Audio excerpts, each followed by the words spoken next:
Good evening, everybody. Can test the AV here. Are we able to hear me? Okay. It's our first order of business.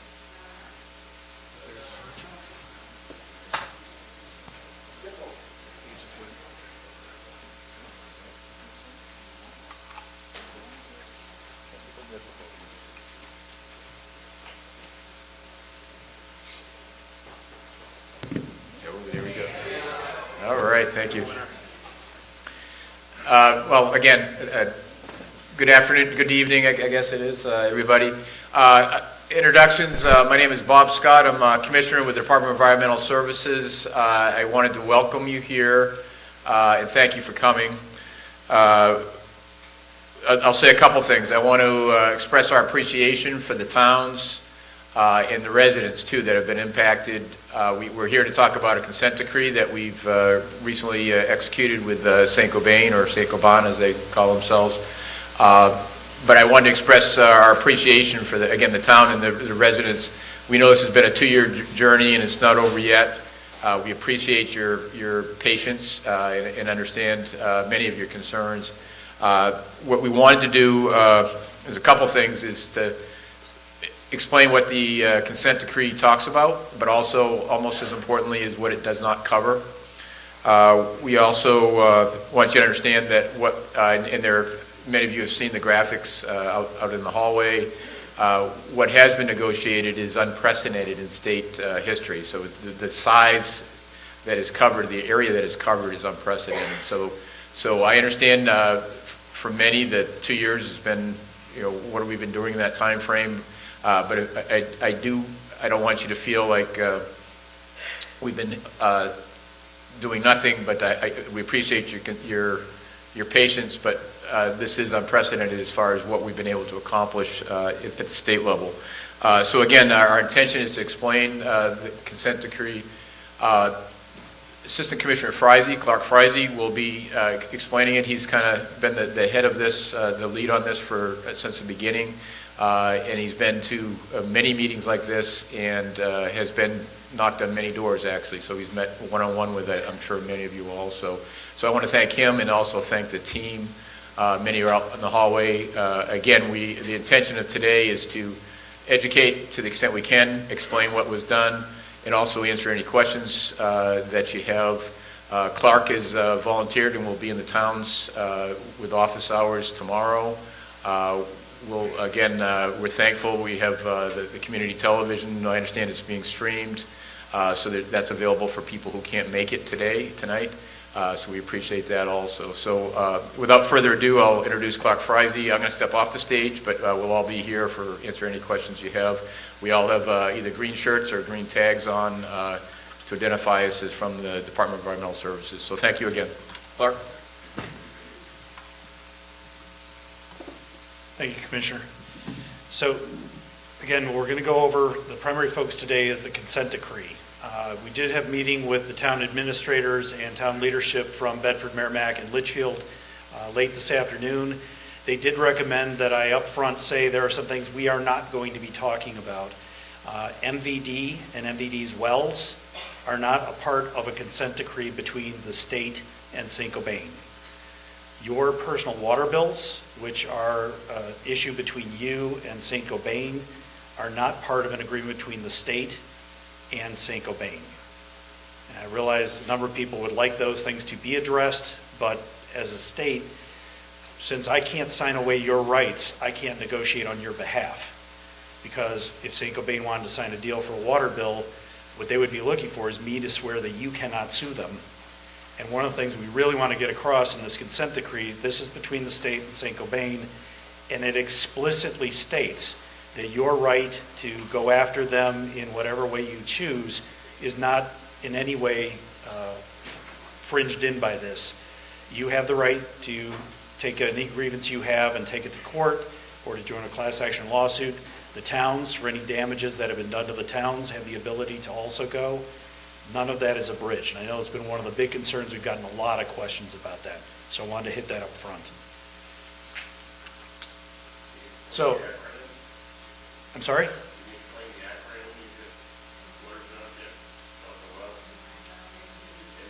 Oh, MVD, I'm sorry. Merrimack Village District is the water system in Merrimack. And I'm sorry, I see a lot of people from Merrimack, and so I slipped into that. I apologize. If I do that again, just raise your hand and I'll say what the acronym is. Each town has different acronyms you're used to, but that's the water system in Merrimack. I apologize, and thank you for pointing that out. So this is the investigation area, and usually when we've been in one of the towns, we just have a zoom in on the town, and one of the things we wanted to show is this is all of the towns hooked together, including the other sites that have popped up in our investigation. And any place, and this is the scale over here gives you what the range of the test results are that are shown. This is a combination of surface water, monitoring wells, drinking water wells, anything we've got. It's all thrown up here. And what you see is St. Cobain Plastics is right there. So Litchfield is here, Merrimack is here, Bedford is here, Manchester, the area that was affected, is up there.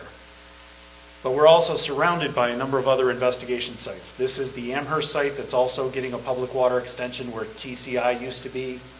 There is a small commercial entity here that caused some contamination. There's another small area here, the Merrimack landfill, Sauhegan landfill, and Bedford landfills, which also tested well above state standards in their monitoring wells.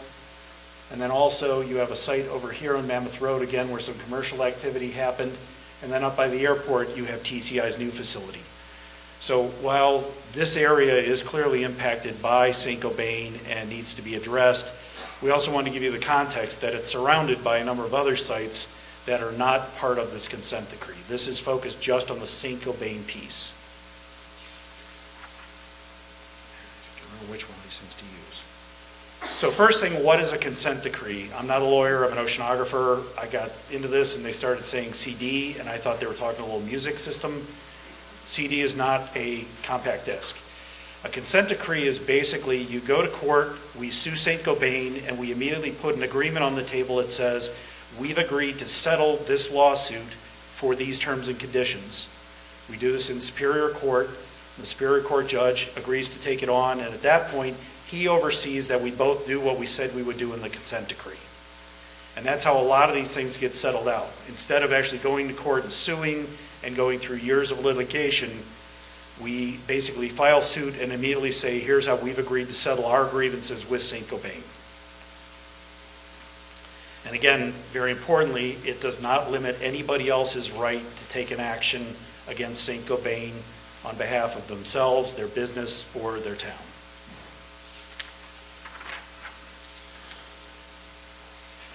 So we've been in each of the towns and we've gone through what are called the disputed properties. These are the areas where we have felt that St. Cobain had liability and St. Cobain, due to their engineering team, disagreed. We've been going back and forth for far longer than any of you wanted to and far longer than we wanted to. All of the disputed areas, if we've previously said you were in a disputed area, you are addressed in this consent decree. And we'll go through those in more detail. One of the things we've got a lot of questions is, well, my well tested at non-detect. Why am I in a disputed area? Why am I being offered public water? We've done this by a neighborhood methodology. If you're in a neighborhood and any house in your neighborhood is over 70 parts per trillion, we consider the entire neighborhood to be at risk and we want the entire neighborhood addressed. And as you look at some of these maps, you'll see there's like one house in a neighborhood, and yet we're asking for the entire neighborhood to be offered water. If you are in one of those neighborhoods or one of those circumstances and you're offered water and you don't want it, you do not have to take it. We recommend that you take it because as a public water, it's tested, and whatever the next chemical is that comes along, they're going to treat it and you're going to be taken care of. So some of the neighborhoods don't make sense. And you'll actually notice if you add them up, I think it's less than half of the properties that they're extending public water to are above state standards. But because of this neighborhood method we've been following, that's how it's been working. And it's been one of the questions. So what this consent decree covers is an additional 302 properties. Over 400 properties have already been addressed, either with public water being hooked up or, in the case of undeveloped properties, a stub, because if somebody developed the property 2 years from now, you'd have to tear the road back up, and the towns are very clear they did not want that. So we're stubbing at all of the undeveloped properties, and if somebody develops it, the water will be there ready for them to go. 4 properties, we really can't run water to, and so they're going to have point of entry treatment systems provided, and for those individual homeowners, we'll go over the unique terms and conditions of that with you so that you can understand it. And then, as I said, curb stops to any of the undeveloped properties in the area. Yeah, thank you. Point of entry treatment system is a whole house treatment system. It basically is a filter for every drop of water that comes into your house. Some of the houses this last winter, because of our concern with water deliveries in the winter, had point of use, which is right at your sink. There's a filter just for that sink. Point of entry is every drop of water that comes into the house is treated, and they're much larger, more complex systems. They're more intrusive into your house also. They're also very effective. So the red line is what we're calling the preliminary DMZ. Feels like it some days. GMZ, and that stands for Groundwater Management Zone. And when you see the consent decree, you'll see this phrase used. It's not really associated with a consent decree. A groundwater management zone is usually the last step in an investigation. We would normally go through a full site investigation. We would make sure there was a plan for water. We go through all these other activities, and then the very last piece, we would issue them a permit to manage the groundwater in a contaminated area. And it'd be their responsibility to follow the monitoring plan and the remediation plan in the groundwater management zone. Because that is the end step we're aiming towards, we started using that terminology, and so all of the affected properties are inside that red line, which is the groundwater management zone. This groundwater management zone is roughly 15 square miles. It is by far the largest groundwater management zone anywhere in the state. It's huge compared to what we normally deal with. And that's been, I know, one of the concerns is people think we're not looking at the air, we're not looking at the soil, we're not looking at the surface water. We've been very focused on finding what the limitation of drinking water damage is and making sure that we're getting alternative water to protect the health of the people in this area. We're now going to swing into more of an investigation. I'll cover that because that is inside the consent decree also. But this area is identified. One of the questions we got is, okay, they're doing all of this, what did they get? So one of the things that they were very concerned about, I showed you the earlier map and the other contamination areas that surround this. One of the things they had a concern is, what if you lower your standard and it's down to where all of these sites sort of mix into one big thing? Are you going to still put us as the primary responsible party, and then we'll have to go sue everybody else to get remediation or get fair treatment? So what we have agreed is what we're calling the outer boundary, and if we lower our standards, anybody outside that outer boundary, basically the agreement locks them into our current 70 parts per trillion standard outside that boundary. If we find a neighborhood that's at 70 parts per trillion outside that boundary, St. Cobain is in the headlights. They don't get any relief whatsoever. If we lower the standard, we have said we understand there are other properties out there. They are also contributing contamination, and we will not consider you to be the primary responsible party outside of that blue line at those lower levels. That's only for PFOA and PFOS. Those are the only things we regulate today, and the agreement is strictly for those two chemicals. If we do find that the next generation of chemistry that they're using has had an impact outside of this area, this agreement does not shield them in any way, shape, or form.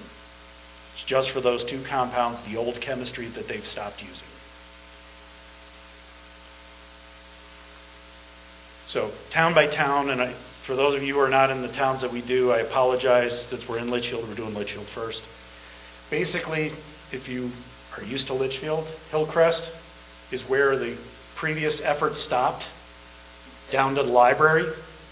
That area is now 100% getting a water extension. It'll be Pennachuck East.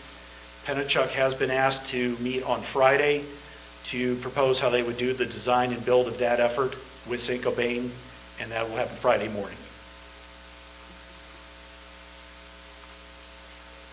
Bedford, the area that had previously been designed but not authorized for construction is this chunk down here.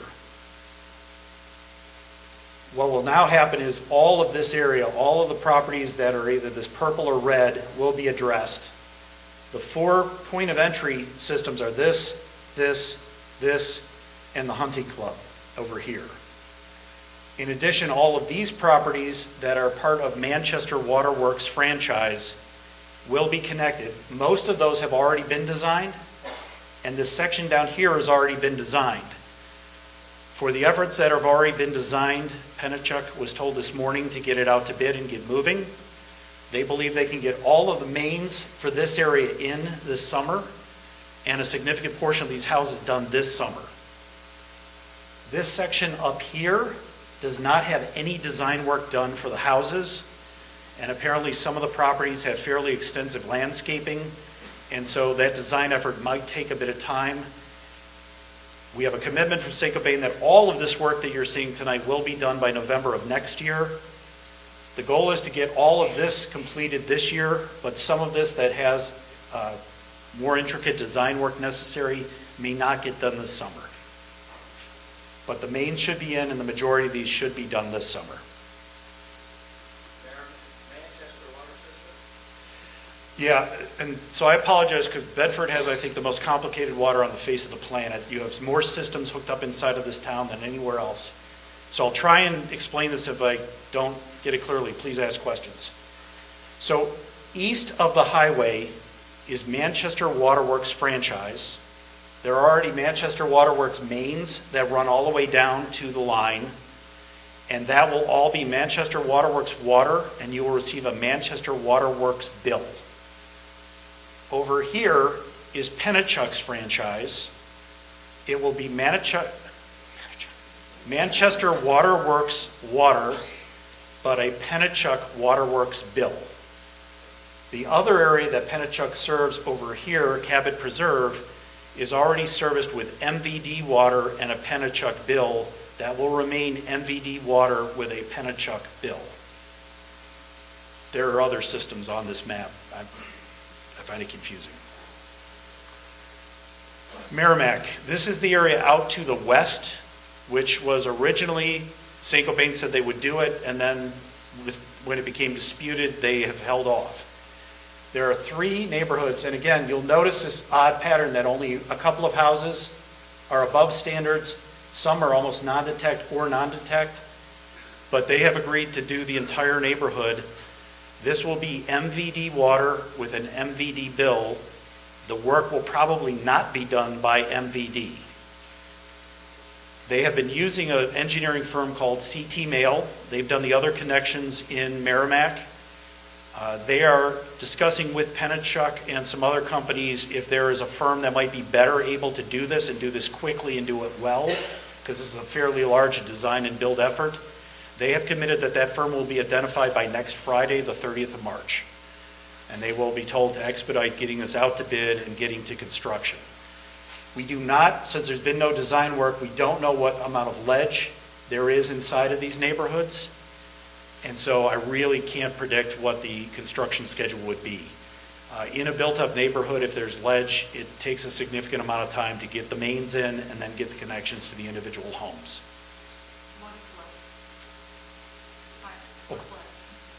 Rock.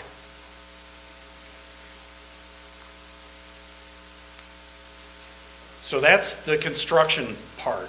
The consent decree is broader than that.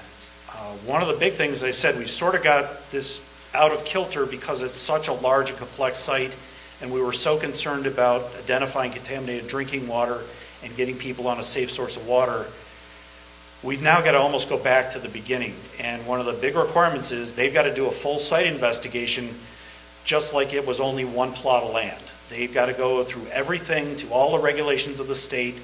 They get no relief just because of the size. They do have a lot of information to get started with, but that will include air, it will include soil, it will include stormwater, it will include groundwater, it will include surface water, it will include monitoring wells. Everything that is normally done for site investigation will be done at this site, so we really know what the limits of contamination are. We have the ability to adjust the groundwater management zone by whatever we find. Like I said, if we find a neighborhood that's 70 or whatever, it's in the plan and it becomes part of this overall activity. We've done a lot of data, so we don't think we're going to have that kind of surprise. but they have to go through the full process. There's no release at all. We have already identified that there is a lot of contamination on the facility itself, the Cobain plant. We also have done some sampling in the brook that goes right next to the plant. We've measured it before it goes onto a property and after it comes off, and it is picking up contamination. So we believe the site is leaching groundwater with contamination off-site. And so they will probably have to do an active remediation effort on the facility itself. We'll do questions at the end if there's not something I used an acronym that was unfortunate. The site itself, as I said, is 15 square miles. To do an active remediation, a pump and treat over 15 square miles with a dispersed contaminant like this is unrealistic. We're not going to make them put that many wells in that many locations and pump them that continuously across everybody's property. What we normally do with a diffuse site like this is what's called monitored natural attenuation. You make sure everybody is pulled off the aquifer, they're drinking clean water. You make sure you know what the limits of it are, and then you monitor to make sure that the plume is staying and is degrading on site. And that's what's probably going to happen over the majority of the site. If we do find large pockets of contamination, like at the facility, then we'll do active remediation at those sites to make sure that that does not spread into the broader, more diffuse plume.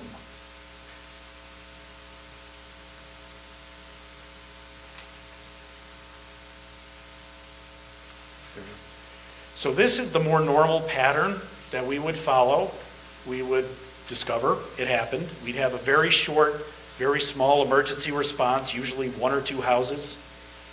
Then we would go into the site investigation. That's where normally a lot of time gets spent. And then in the remediation, the first thing is, how are you going to set up drinking water? As I said, we sort of got part of the remediation is done in getting everybody on drinking water, but they're going to have to go through the full site investigation. They're going to have to propose to us a groundwater management zone and a remedial action plan. We will review those. We approve them. They don't get to just submit it and go. We have to approve it, and then they have to follow that. And that requirement, that path, is all inside the consent decree that's overseen by the Superior Court. Some of this has already been done. There has been a fair amount of soil sampling at the site that has been completed. We are doing, we've done 2 rounds of air testing, and there's an advanced round of air testing that's coming up. Part of that air testing is they have committed to piloting a treatment system that would take their effluent, and it should clean all the perfluorinated compounds out.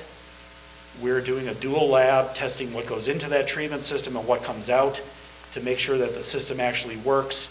If it works, we will work with them to get that deployed across all of the stacks at the facility. Soil and groundwater sampling. Groundwater is actually quarterly now. They've already done a couple of rounds, and those results are online if you want to look at them. They have 8 wells that are at 2 different depths for each well, so it's a fairly complex set of numbers, but those are all online if you want to see them. There have been a number of issues with stormwater. We sampled their stormwater, and it showed high levels of contamination. And again, as I said, we think a lot of this is what's in the groundwater on the site. We are making sure that their storm pipes and everything else don't have cracks and aren't bleeding groundwater directly into the river. I mentioned the surface water testing we've already done. Upcoming activities, as I mentioned, we do have this advanced air testing. They are going to use a commercial lab. We have access to the EPA's advanced laboratory. It's called ORD, Office of Research and Development, a really novel acronym. But they have the most advanced capabilities for these compounds, and they are going to test the air. We've already given them the water. We've given soot from the inside of the stacks. We gave them soil samples. I'm trying to think what else. We've got a couple other things that they've agreed to test, so we're really going to be able to see what the current generation of chemistry is doing at the plant and what's making it out into the environment. Mentioned the testing already. Sediment testing. There is a brook that runs right next to the facility. It said we tested the headwaters, we tested as they enter into the Merrimack. It's picking up contamination.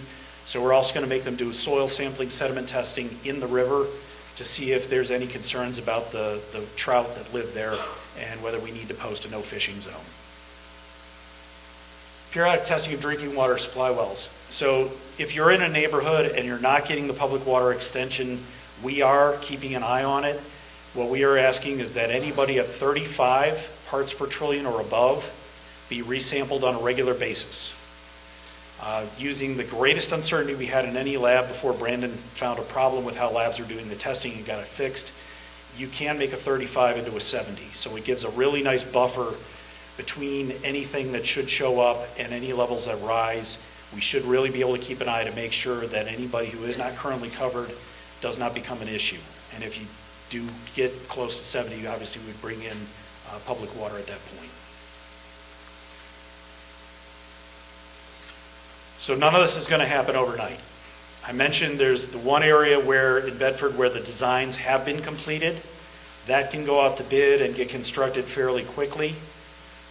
In the area where the mains already exist to the east of the highway in Bedford, that can get done pretty quickly. Every other part, so every town is going to go through the same process, and we've done it here, and we've already done it in Amherst. The next thing that'll happen is we'll have a meeting. If you're in Litchfield, it'll be here, because this is where we do it. But in each town, we'll have a meeting. The contractor who's responsible for doing this will give a presentation, and it's the design effort. They need to get into your house. They need to get on your property with you so that they can understand what's in your yard that they have to get this water line through. Where in your house do you want it to come in? What are your considerations that they need to design around? You own that schedule. When we have those meetings, please show up. They will actually have an active scheduler there so you can get an appointment. The sooner the design gets done, the sooner they can get it out to bid.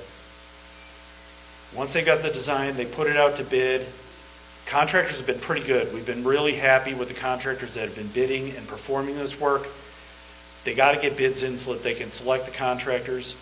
They then have to stage the equipment, stage the materials, and then you go into construction. Your roads will be torn up. Your traffic will get worse. I apologize in advance. We've really learned a lot working here in Litchfield. I mean, Troy was fantastic to work with and his crew.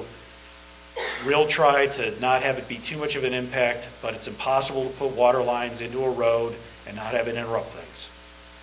We also will generally have one of our people there to help troubleshoot and deal with issues as they come up, and we'll really try and make it as little impact as possible, but it's not going to be zero impact. To get through all of that is going to take some serious time. Everybody is committed. I talked to Cobain this morning. They'd love to have this done. Now that we've got an agreement in place, they know they got to do the work no matter what. They don't get to negotiate anymore. They got to do the work. They wish it was done yesterday because they'd like this to be over with. They'd like to get onto the site investigation and the monitoring. Everybody's motivated to get this done, but we want it done right. You want to get good firms on. You want to make sure they do a good job. You want to make sure the roads get compacted right. And generally, you want the road to winter over before you put the final slick coat on. This is going to take time. And so, well, Commissioner, thank you for your forbearance and your patience. You're going to need to hang on to some more patience because this is going to take a while to get done. So we'll do questions in a second here, but if you're not comfortable, I already had one person come up and said they weren't comfortable in asking a question here. I'm doing office hours in Bedford and Merrimack tomorrow. Be glad to answer your questions there. These are also the people to call. Jim Martin, I don't know, Jim, are you in here? He's out waving in the back. He can get you to the right people if you got questions. Health and Human Services isn't here. This isn't a blood test meeting, but if you've got questions about health effects or blood testing or anything else, this is the number to call there. And in the end, if you've got a problem with Cobain and you want them to hear about it, they do have an 800 number to call that's specific to this site and this investigation. So I'll leave those up. With that, I'll be glad to try and answer your questions. Ma'am, in the back.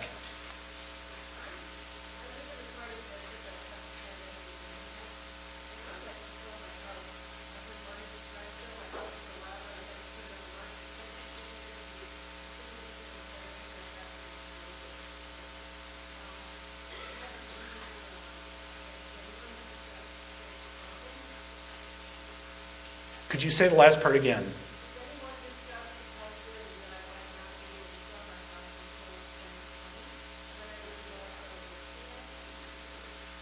Okay, I'll paraphrase the question so people on video can hear.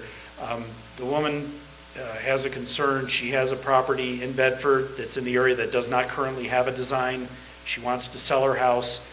She's concerned and wants to know if anybody's talked about whether there is a significant impact in trying to sell now versus having to wait till this is completed, possibly in 2019, so that she can sell her house. What we've seen so far, and every property is unique, of course, once people know that public water is going to be put there, we are not seeing huge impacts on the prices. Litchfield, when this first came out, there was a real concern about whether properties would sell. Once it got announced and people saw construction, houses have been moving pretty regularly. Merrimack did a study as to whether they were seeing an impact, and it was announced, for the properties there, and they were on MVD. They did not see an impact. Bedford did an analysis in the area because there was uncertainty as to whether there would ever be an extension. They did assess a lower value to some of the properties. What I've heard from realtors, and we've asked, is there any study that says conclusively what happens? What people have said anecdotally is once people know public water is coming into the area, so they know it's going to be addressed, there doesn't seem to be a large impact on property values. But obviously every home and every buyer is unique, and I'm not a realtor, so I can't speak to more than that. I would ask, if you have a question, please come up to the microphone. I know there are a number of people who are concerned about the weather and they're staying at home and watching this on the video. So if you could come up so that they can hear your question, I would appreciate it.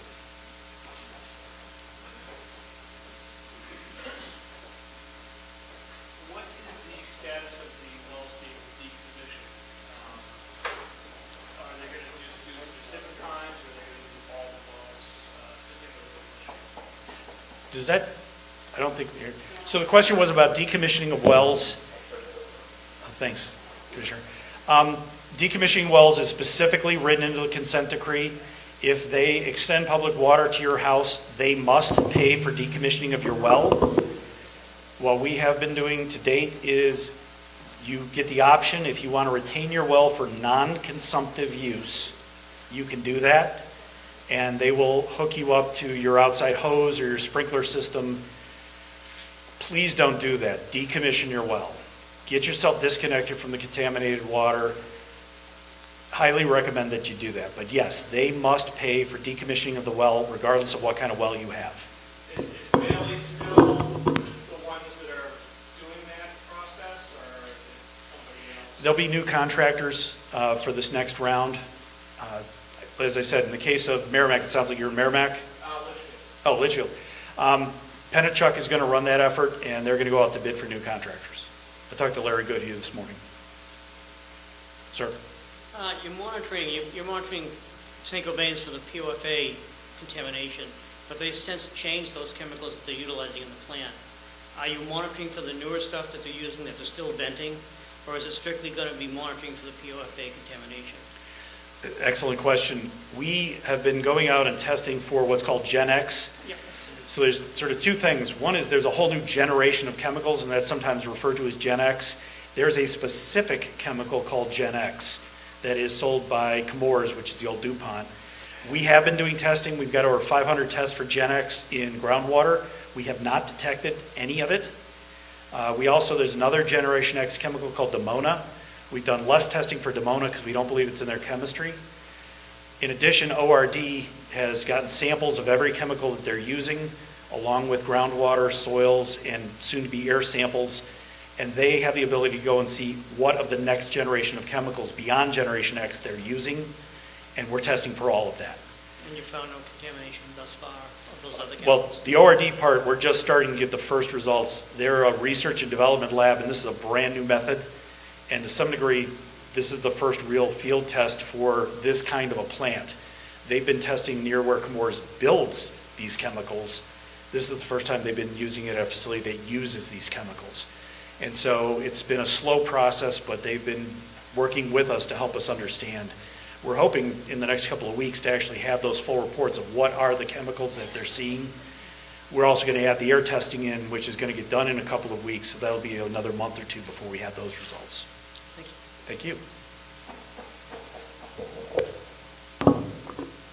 So, quick question. I live in Litchfield on Hillcrest, but it looks like my house is just outside that red boundary. So I guess, what's the plan going forward to monitor? Because it looks like when you showed the map of Litchfield, outside the red boundary, there's only points here and there, versus inside you did like a whole neighborhood, and if you found one, you're going to do it. What's the plan to test all those homes outside the red boundary, but inside the blue, over the years, that it's not our burden to pay for that testing of the water? I guess that's my concern, is I live on that street, but I'm outside the zone of where you're hooking everybody up. And what's the plan to make sure that my water or anybody around me doesn't change, that we need to be hooked up?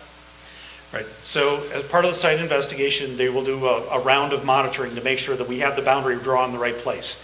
And if we don't have it drawn in the right place, we'll move it to the right place, and we may have another conversation. What we ask them beyond that is any of the houses that tested at 35 or above, we want them retested to make sure that they're stable or going down. And then they have to propose what is their monitoring regime going through time. And what we're really focused on is the edge. So if you've got a well and you're on that edge, you may become part of the monitoring regime, and they would come back periodically and test. It would absolutely be at their expense, not at your expense. Okay. Yes, ma'am. I was curious, is St. Cobain going to have an escrow fund or a sizable bond issue to ensure that they will have money for future, either their financial catastrophe or our further contamination? We did not have a specific required bond or anything like that. St. Cobain is an extremely large and quite profitable corporation. This is a very small matter compared to their bottom line. They are in Superior Court and have signed this agreement that commits them that they must complete all of this work. And I'll say, as much as everybody's unhappy with St. Cobain, from day one when we sat down with Tom Kaniski, who's their president, and showed him the results we had in Litchfield, he immediately ordered them to go forward and do all of that work with no consent decree, no signed document that said they got any relief from anything. They went ahead and did roughly $14 million of work in Litchfield because he could clearly see it was their responsibility.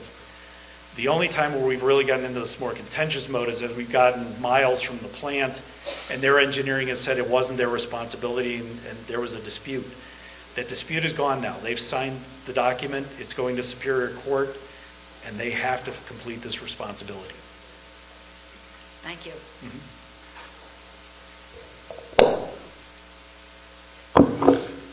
Yeah, in Litchfield, you mentioned that there's a plan for decommissioning the wells for the people that they've already hooked up. They haven't completed the decommissioning. That's correct. I don't see that in the consent decree that they have to address that. Section E only talks about the new section.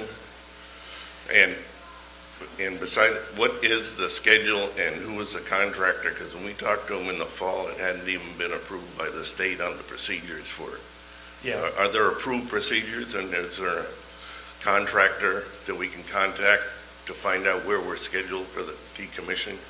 Yeah, I will say we've learned a lot in Litchfield. We did everything really fast because we wanted to get people on safe water, and some of the other things we didn't catch the interconnections. Sorry. The plumbing in getting people hooked up to their outside spigot absolutely got messed up, and the decommissioning was sort of we'll get to that because we want to get them on drinking water first. We do now have, where's Leanne? Okay, we do have their plan on how they're going to do the decommissioning. We did have some concerns and comments on it. I believe they have agreed to all of our changes. That plan can now go out to bid and they can get a contractor. There is not a contractor named yet for the decommissioning. And I do apologize. We were so focused on getting the drinking water in, some of the other details didn't get the attention they probably should have. But the decommissioning... The prior contractor then wasn't really doing what he said he was doing? Well, decommissioning, do we have full agreement on the decommissioning plan? Leanne? She can answer that. Yeah, so We just got a revised well decommissioning work plan in, I believe, last week, and it looks like they've addressed all the comments, so we'll be approving that. And in that work plan, they laid out a schedule of getting all the decommissioning done by November 1st. So there's not a contractor assigned to that yet, but they do now have a statement of work we've agreed to that should get it done. Yeah, thank you. Two questions. We've had our site investigation by the Penchuck. They came to our home and looked at our, will there be a follow-up to that with us before they begin to go to work? So we know what's going on and they really understand our situation. Yeah, certainly when we have the next design invitation meeting, we'll give an update on where everything is at. So you should probably come to that meeting to get that update. Penachuk's really good about communicating. As far as a necessary or required meeting that you must attend or you're in the way, there is not. You've committed to let them in, they've made a design. You know, I think there's sort of two questions. One, they will communicate before they do any work. They don't just show up on your property and start digging. But the other is, I know there's some concern that people don't want to get in the way. They want to make sure progress can happen. Once your design is complete, once you've done that design step, they can get moving. And so I don't know which one is your question. Well, can I see that design? Oh, absolutely. If you call Penachuk and ask, they'll send somebody to talk to you about it. Okay. They've been fantastic in all of those communications efforts. I know we walked around the property, and but I haven't received anything from them at all. Well, Other than he one was of the just things there that- for about a half hour. Yeah, one of the things that you will receive, the way they did the last time is they actually gave each house a package, and in there was your design. Well, as we go to the next steps, they've so far only been contracted to provide that design to St. Cobain until the consent decree got done. They just got told this morning to start moving forward. The last time we did this, what every household got was a folder. It had your design. It also has your contract and your agreement to accept billing from Penachuk. That they still have to pull together and get out to you because they've now been told to move forward. Okay, so something will be coming. Yes. Okay. Second question. Why do we have to decommission our well? What are the issues there? So, I didn't come ready for my usual spiel on this, but I'll go through it. One, there's just the risk. If everybody around you stops pumping their wells and you're pumping your well, where's the contamination going to go? So we tested you last year and you were at 20 parts per trillion. Nobody knows what you are today, and if everybody stops pumping and you keep pumping 2 years from now, I absolutely do not know what your number is. And so the concern is just don't have that risk. The second is when you go to sell your house, you're going to have to say you're in a groundwater management zone and you have an active, open, and pumping well on your property. That may not be an issue for the next buyer and may be an issue for the next buyer. If at that point you have to decommission the well to make the sale, that's your expense because St. Cobain made the offer and you didn't take it. The other is just there's contamination in the groundwater and I'd like it to stay there and you've got a device to bring it out of the ground and I don't want that. And I don't want you taking that risk and I don't want anybody taking that risk. So I strongly recommend decommissioning your well when they are paying for it. It's your choice though. Yeah. Well, I mean, got the well there and many of us have irrigation systems, for example. And that's the only purpose for that well, driving that irrigation system. As I said, I personally recommend decommissioning. I understand others don't want to do that, and we've made that option available, and it's your choice. So what are the risk factors of sprinkling your lawn, for example? It depends. I mean, you're doing that, but the next person who comes there may decide they don't like that risk, and now you've got the expense of a decommission, or you're negotiating the price of your house down by that amount. Somebody may walk by, a kid, and take your hose and take a drink, and then you're going to worry about it. No hose. The specifics of your home and your individual property, and again, you're going to have to make that decision yourself. Just from the DES standpoint, I got contaminated water in the ground. I got a device to get that water up and towards people, and I recommend getting rid of that device. Well, I'd like to know what the risk factors of having an irrigation system that just sprays the water and nobody drink it.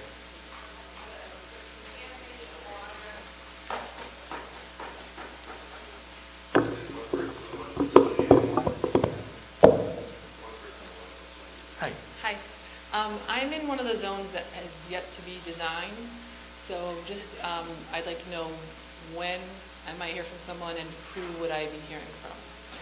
So you'll hear from us. We try to make sure that the communication goes through our normal channel. Are you on the email list that gets the updates from the blog? I don't think so. Jim Martin, raise your hand. Please speak to that gentleman. He will get you on the list, and we will make sure that you get those notices. We also put them out through the towns, and then the company, whoever the company is that's doing it, are you in Bedford? Yes. Okay, so it'll be Penachuk. Penachuk has been great about sending out notices and letting people know when the meeting is. That's who will reach out to you, is that set of people. Okay, great. Yeah, I think that was forwarded to me from someone, so I'll get on the email. Thank you. Jim Martin.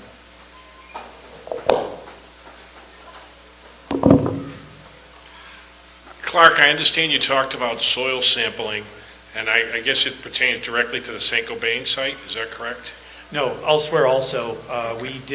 The first sampling was done at what we call sensitive receptor sites, so playgrounds, daycares, baseball fields, elementary schools. We then did agricultural sites because of the concern for the agricultural value of the land. All of those came back well below the state contact standard. We're now trying to fill in the other blanks. I mean, if you look at the map we have for soil, none of the properties directly around St. Cobain were tested because they weren't playgrounds and they weren't agricultural sites. Now we're filling that in. Is there a map similar to the water maps showing the results of the soil samples? I haven't personally seen it. I know all the soil samples are online. They're down at the bottom of the old page. I use the old page, not the new page. I know everybody has different tastes. They're down at the bottom. As to whether there's a map of them, that's a good question. Leanne, is there a map of the soil sample results? I don't think there's a map. I mean, it would be helpful if you guys posted one, because I know you got the Reed's Ferry School on the Merrimack side. You've got a lot of ball fields all over. You've got farms all in the Litchfield side. That might be helpful for us to look at. Yeah, we can pull a map of that together. The results are all there, and we were very hardened. All of them came way below the contact standard. Safe for the kids to play. That was a scary couple of weeks. All right, thank you. Jeff? Jeff Daly from Nashua. Good evening, Clark. Haven't seen you for a while. One thing, why has the website been taken down for all of the well testing? What is up there now is not what was there 4 months ago. Yeah, I know there was a rumor going around today. I got some emails about it. I pulled up everything that the person who contacted me said was not online, and all of it was. She then went back and checked, and she agreed that everything that was there was there. I saw a ton of emails today saying...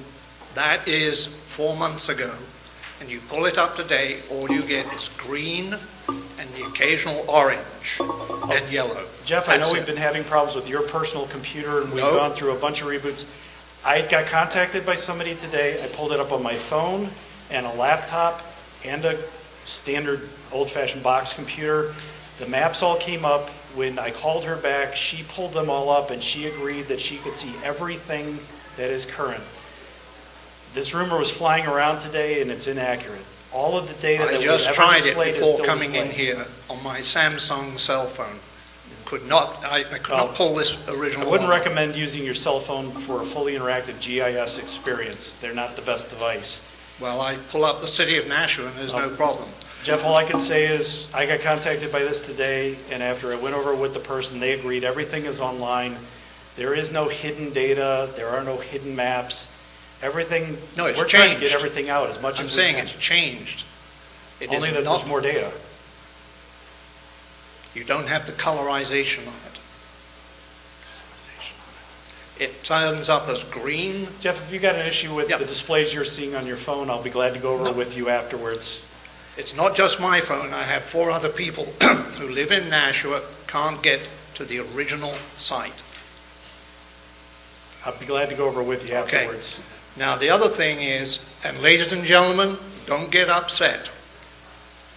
How come you haven't declared the Penachuk, Harris Pond, and the main pond in front of the treatment plant as contaminated? And you've got a well there that's been sampled, and it's 90 parts per trillion. believe any well that's over 70 parts per trillion has been, No, this is in the Pennachuck ponds.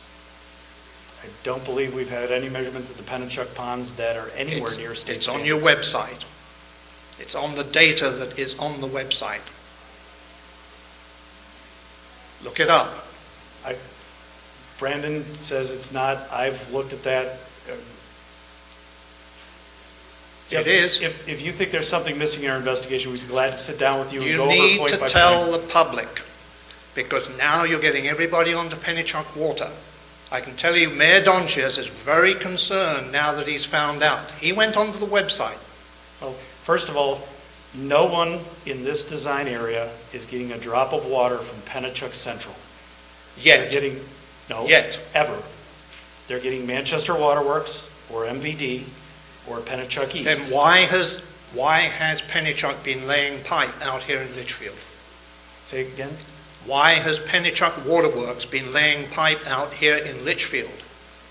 Because they're putting Pennachuck East water into Litchfield to solve the contamination problem that we've documented for the last 2 years. And it's coming from Hudson, which is fed from the Pennachuck ponds. No, it's coming from 2 wells in Litchfield that bounce through Hudson. Litchfield is fed by 2 Litchfield. Have they been checked? Yes. What do they register? Last test was, I think, 12 parts per trillion in one and 8 in the other. Yeah. 12 parts is 12 parts. You know as well as I do. It's bioaccumulative. Yes. Right. So we take in 10 parts per trillion. You pee and poop out maybe 9 of those. Still got 1 left. So it goes on and on. I've talked with the CDC about this. GAC will not get rid of it, ladies and gentlemen. GAC is a biodegradable material. And don't let anybody tell you it isn't. It is. Jeff, all of the studies, GAC is fully It does fully not capable take it of out. removing PFOA and PFOS. We've done our own testing. It's very effective. It's been tested by It takes multiple 20 to labs. 35% out, Clark. No, it That's takes it. 100% out. No, it doesn't. I challenge you on that. There is a I realize test. your company has a product that you would No, like to sell. no. I'm not talking about anything like that. I'm talking about the tests that were down at Hoosick Falls Which showed Have 100% failed. removal. have failed. I'm sorry, they have failed. I believe they did have breakthrough. That a That's filter right. That's what filters do. That's why you put 2 filters on. One breaks through, the second one catches it. Calgon guaranteed them for 1 million gallons. Less than 100,000 they got a breakthrough. If you'd like to have a debate on filtration technology, I think people here would like to understand what's going to happen to their homes in the next couple of months. I'd be glad to talk to you offline. Okay, but the thing is, this is not being talked about. Because The technology- every test that's been done has shown that GAC is fully effective against PFOA and PFOS. Yes, it eventually does fill. It goes to breakthrough, and that's why you put 2 filters on. And all of the designs that we would approve for this effort would be double filter designs, same as they've been to date in everybody we've done. Well, we've had 2 third-party people down in the Stratham area check out, and they've had failure after failure after failure of GAC. We We're have talking had no about failures Calgon. in our tests.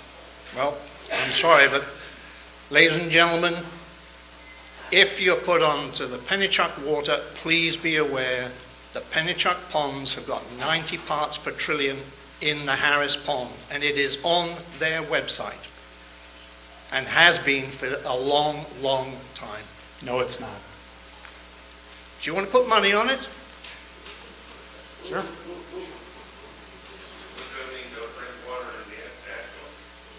That is what the mayor is now very concerned about. Why isn't the mayor here addressing it then? He is visiting with the Pennachuck people tonight. Okay? Right. But I'll put a bet on that, Clark. It's on your website. I wish I'd brought my computer with me tonight. Okay. And it So clearly glad says 90 parts per trillion. Brandon? Let's,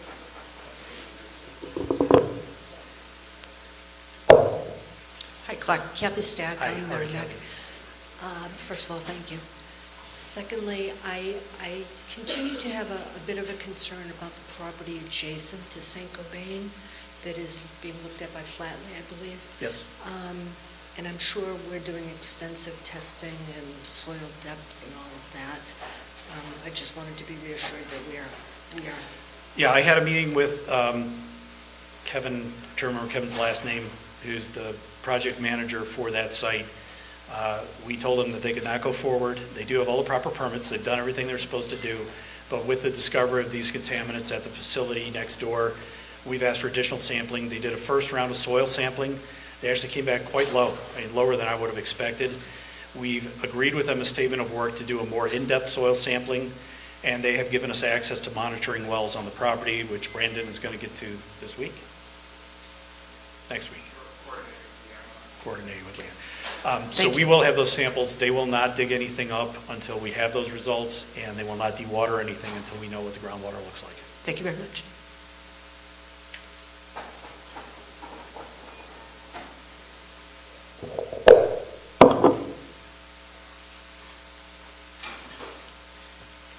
Clark, thanks for being here and talking with us. I just wanted to clarify something you said earlier along. My name's Tom Koenig from Merrimack.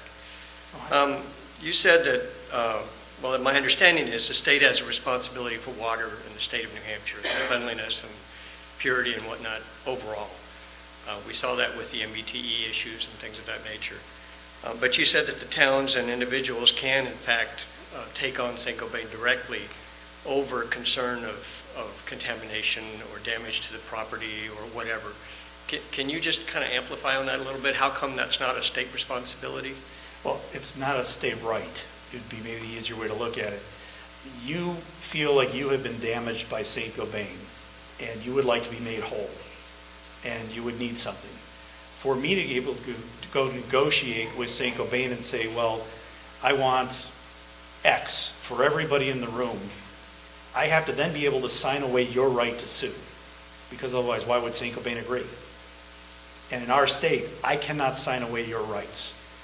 But as a town, I don't have any rights unless they're given to me by the state. So, well, no, I as guess an I entity, misunderstand that. as an entity, you could have damages. You could have a property that now has lost value, and you could go and sue for that damage. In the case of Litchfield, one of the real concerns was they were going to have expenses associated with the road construction, and that would be a damage if that was not paid for by St. Cobain. They were able to work out to have their road crews and an engineer and some other things that they felt that had to be covered, so they never became damages. But if you, one of the things that came from one of the other sites is they had to have police come to a lot of these meetings and support them. That was a damage, and they should get to recover that damage. But if I was to go and try and recover that damage, I'd have to be able to sign away that the town can't sue anymore. And as the state, especially in New Hampshire, we don't have that ability. We don't have that right. I can't take away your ability to sue. Without that ability, how can I negotiate to make you whole? It's sort of geeky and lawyerly. Okay, so those sound like they're kind of auxiliary damages and whatnot, not necessarily damage to the water itself in the aquifer in the town of Merrimack, for example. And I don't see us really cleaning up the aquifer per se. We're filtering the water. Maybe MBD is going to reach a consent decree with St. Cobain to deal with the wells that have been shut down. But they're pumping out of a big aquifer that's part of the state. And just wondering if there's any responsibility by DES to be concerned about the status of that aquifer. We are concerned, and if it was technically feasible, we would make them pump and treat the entire aquifer over the entire, if you go to that blue line, that was 65 square miles, but even if it was the 15 square miles, it's just not technically feasible to do a pump and treat over that large of an area, over that diffuse of a contaminant. In that case, what we can do is make them put in the infrastructure to separate people and protect the health while the aquifer heals itself. Okay. As I said, if we find spots like on their facility where it's clearly leaching this out, we can make them do at a point pump and treat, because there it technically feasibly makes sense. But to do it over a 15 square mile area, technically, you can't get there. Okay, so my understanding then is part of this GMZ and ongoing testing is to continue to monitor to make sure that that doesn't spread. We don't get spots or wildfires show up or something like that. Absolutely. And keep them on the hook to manage that area. As I said, right now, the first push was we want to know where all the drinking water is, and we want to know what people are drinking. Normally, you would go the opposite direction. You put in monitoring wells, you do multi-stack wells, you do some really intensive work. We've got a pretty good feel for where the drinking water wells are, but now you can see these large gaps. Those need to have monitoring wells so we know, is there a tongue of the plume coming through that area before we finalize what their remedial action plan is. Okay, thank you. Appreciate the clarification.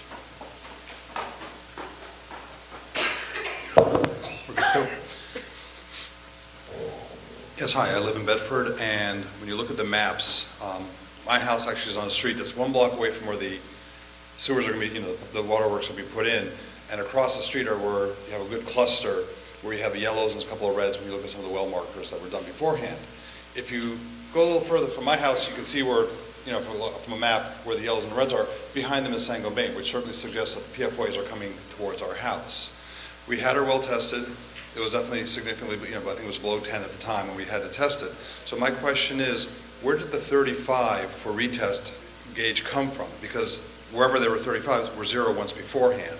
And if you look at some of the way it's been spreading in 2 or 3 years, even a 0 or a 10 should start getting higher and higher. Why is only 35 being sponsored in terms of where that number come from? Yeah. Well, actually, all of the numbers ought to be going down. The level of PFAS, this stuff came out of air emissions that over decades and decades built up in the ground and made it down to groundwater. We have tested their air emissions already twice, and they are down very, very low, in ounces per year now. So there's not, more getting added. And once it's in the ground, it really flows towards the river, is where most of that, it's the Merrimack Valley for a reason. Everything empties towards the river. But it also is degrading over time. It doesn't degrade very fast, but since there's no more being added, it's flowing towards the river and it's degrading. Everybody ought to be coming down. The reason we set the 35 was we actually went through the math. If the lab's still reporting the wrong way before Brandon spotted what they were doing wrong, and if you apply the maximum uncertainty that we have on the testing, a number above 35 was actually the number that you could theoretically, on the worst case, it was 42. 42 could become 70. We just picked 35 because it was a little bit below that. It's half of 70, so it's easy to explain to people also. There's no uncertainty that we know of that makes a 35 into a 70, so it does give you a margin. Even if there was a flow of contaminant onto your property from some other source, we should be able to spot it before it got up to 70. That was the goal with the 35.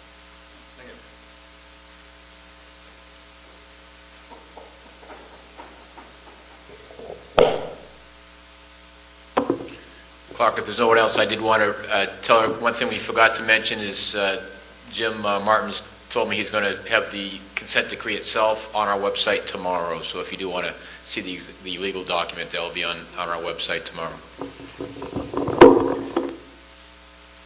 Oh, you had a question? Okay. No one else has anything. So I was hoping you could talk a little bit more about the design and build process. Is it the same way that Saint-Gobain was already contracting this stuff out, and the same way it happened for the first 450? So in Bedford's case, to the west of the highway, that's Pennachuck's franchise area, so that would be the same process. And for the southern portion of Litchfield, from Hillcrest down to the library, that again is Pennachuck, and they'll follow the exact same process that they used before. In Bedford, to the east of the highway, to the west of the river, that's Manchester Waterworks and CT Mail, who's an engineering firm that's been working in this area, already has designs completed for the majority of those properties, and they would put that out to bid. They've been following how Pennachuck has been doing this, and they've seen the lessons learned. So I suspect that it would be very similar to Pennachuck's performance, but it's a different company, so it won't be exactly the same. In the case of MBD area in Merrimack, they're going to name the firm that they're going to use by Friday of next week. and I'll have to talk to that firm as to how they intend to do it. For the same basic process? Same basic process. I mean, I'm learning a lot about water line construction. You really need to know, one, the design of where the mains are going to go, and then you design the delivery from the mains to the house. And those are two separate contracts or two separate crews that do that kind of stuff, but they want them to be highly coordinated because where the main is and where the connection is, they've got to come together. And so they actually learned a lot in the discussion with Penachuk this morning. They're sort of thinking they want to get more of the houses done first, so when the main comes, there's a stub waiting for the main, as opposed to building the stub and then trying to build out from the house to it. But that process of getting a design, getting the mains in the ground, and getting that connection to the house, this has been done for decades, centuries, and it's pretty well regimented at this point. And I just have one other question. You were just talking about how the chemicals will tend to degrade in the groundwater over time. I know that they are pretty persistent in bodies, so I'm just curious if you could talk a little more about the natural attenuation and how long that takes, how you can guarantee it's safe, where it'll go, that kind of thing. Yeah, it's decades for this stuff to break down if it's sitting in a benign environment, and groundwater in the crack of a bedrock area is a benign environment. So it'll be decades until this stuff goes away entirely by its own. As far as what it breaks down to other perfluorinated compounds. And as far as the health effects or known health effects of the smaller chain compounds, not that much is known. What's been seen so far is the shorter chain compounds tend to not bioaccumulate or retain in the body as long. They leave the body, through methods Jeff mentioned, in days or weeks, not years. But that doesn't mean that they don't have some other health effect. And we're working with EPA, ATSDR, CDC, and other organizations to try and get our arms around what are the next generation shorter chain compounds and what are their health effects. Just on a phone call last week, it's been tough with the negotiations to keep track of time, last week, and basically EPA is going out and buying a library of 300 of these compounds. They're going to assess which of them have the most probable health impacts, and they're going to start what they call in vivo testing. The first round of that is with zebrafish. Ends up we share a lot of genes with zebrafish, and zebrafish are clear, so if a deformity is created in early life, they can see it. And so they're really trying to figure out how to, as quickly as possible, advance our knowledge of the health impacts of these shorter chain molecules. But we really don't know that much today. And then you said the groundwater extends to the river, basically, Well, in this area, at this particular site, most of the groundwater is flowing towards the river. If you're in a deep bedrock fissure, you stay in that crack. We don't really know. I mean, some of these, they were explaining to me, you really don't know where the crack between this house and this house might be really great at transmitting water back and forth, and to the next house, though, there might be no cracks at all that share water between them. You just don't do the kind of really high accuracy measurements necessary to map out exactly where the water is going inside a fractured bedrock.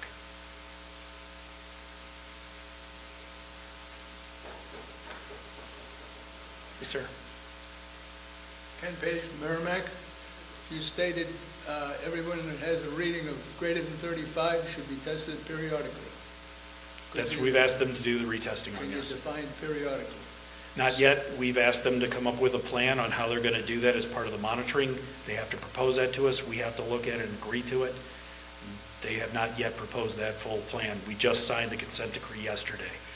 Okay. And in regards to the areas, our areas under the gun, the construction plan to how they're going to do this and where and when. Is the public invited to that, or are they just going to show up and say, this is what we're going to do? As I said, the very first meeting that we'll probably have will be the sign-up, where you would agree to have them come in your house to do the design. The crew will come out and walk with you on your property and in your house. I'm concerned about the street. Our two streets, from one end to the other, a solid ledge 10 feet down. And they're going to come in and say, we're going to blast. Well, and we're starting Monday. And that they would do with the town, and you have a DPW does your roads, right? Yes. Yeah. They would sit down and any plans would have to be approved by your road crew, your DPW. Is it going to be a public hearing when they do that, or are they just going to sit in a room and say, okay, we're going to do this and that, and they don't know that? I don't know what your DPW's process is. They'll do whatever your DPW requires. I know Bedford actually has a proposal review process that we have to follow, the contracted crew would have to follow. They'll do whatever your town does. I know in case of Litchfield, we just have a road agent, so they sat with Troy and the road agent and others and worked out the plan. I think you had 3 or 4 different meetings to go over that, and they paid for an engineer to support the town in that effort. But you have a professional DPW staff, so they would sit down with your DPW staff and follow whatever process is done for any road work in your town. So be treated no differently than any other road project. Thank you.